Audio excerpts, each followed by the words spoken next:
Welcome to part 4 of the Working with Android Enterprise using ZENworks video series.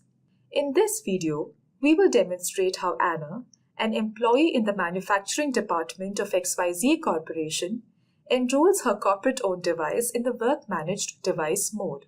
Before Anna begins enrolling her device, Roger, the administrator of XYZ Corporation, needs to ensure that the prerequisites required to enroll the device are met, after which Roger can have Anna enroll the corporate-owned device provided to her. You can view the demonstration of these tasks in the prerequisites video, which is a part of this video series. Since the device provided to Anna was already set up, Anna needs to first factory reset the device.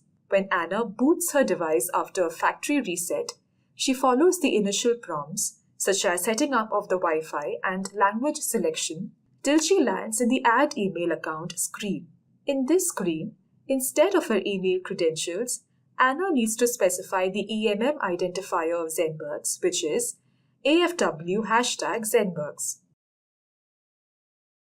Anna now needs to simply follow the prompts to install the ZENworks application.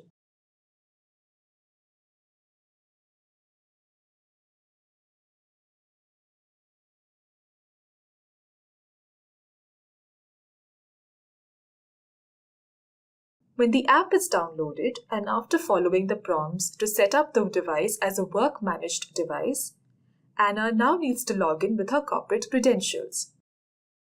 Her device will automatically enroll to ZENworks as a work-managed device.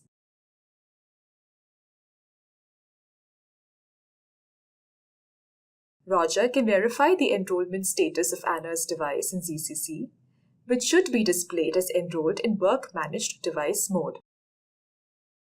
Roger can now go ahead and assign apps to Anna's device. Thanks for watching.